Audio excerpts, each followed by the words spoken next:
Senator Nickerson. Thank you, Mr. President. Mr. President, there are going to be and there have been expressed a variety of views on this amendment. I respect that. We should have a difference of views, and I'm sure the vote will be a divided one. But I do think it's important that we agree at least on what the bill says, how it compares to the underlying bill. And in that regard, let me just bring up 3 points. It has been said that this amendment would not have prevented the crime in Cheshire. Obviously, in a metaphysical sense, that's true because the crime has already taken place. The larger question is, what do we draw from that incident?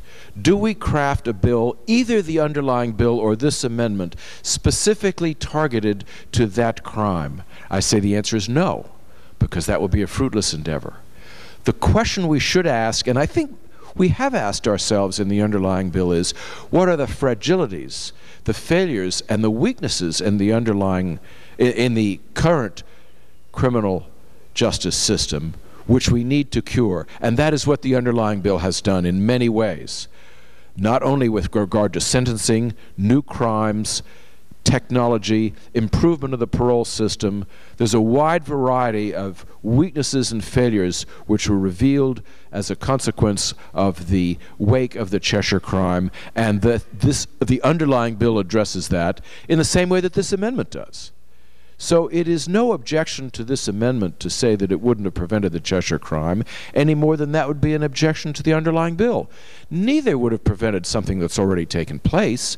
Both are directed towards a fragility, perceived failures and weaknesses in our criminal justice system. Second point. It is said that the sentence imposed by this amendment will have a racially disparate effect.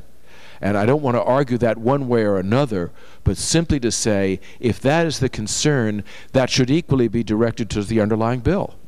The underlying bill creates crimes, new crimes of home invasion. It creates increased penalties for burglary, and it's replete with additional criminal sanctions.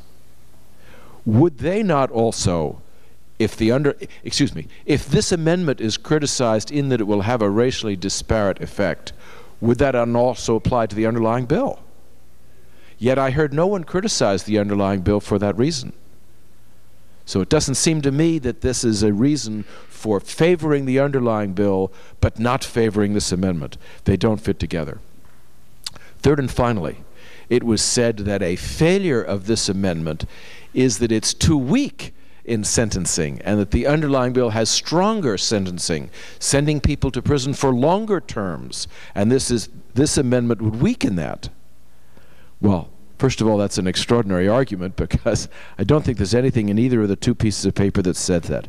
I particularly refer to lines 23, 24, and 25, in which it is said that the onset of the review period by the judicial branch will commence not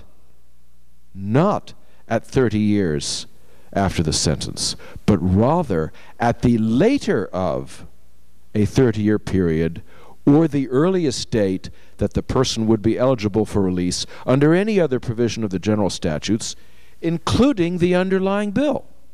So there's nothing in this bill in this amendment that could reasonably and fairly be said to weaken whatever sentencing provisions are in the underlying bill, which I support, or are anywhere in our criminal statute. So I want the debate to continue. It obviously will. But I hope it won't be revolving around whether we will prevent Cheshire as opposed to learning from it. I hope it won't consider whether increasing criminal penalties will be racially disparate, because if that's a debate we should have had when we had the underlying bill. And finally, I certainly hope that there won't be anyone in this circle who will vote against this amendment on the false ground that it weakens and diminishes the length of sentences for which people would be eligible. I think that may have been a flaw with an earlier draft and an earlier discussion, but it's directly addressed by lines 23, 24, 25, and 26. I support the earlier bill. It's an excellent attempt, a thoughtful attempt, and it goes way beyond sentencing strengthening, as I've said earlier, in dealing with parole, information technology, and a wide range of criminal justice failures. I support that bill. I support this amendment, not because it undermines the underlying bill, but it simply takes a logical step further in imposing a sentence of, with a reasonable review period, preserving, not undermining, judicial discretion. Thank you, Mr. President. Thank you, Senator Nixon. Will you remark further?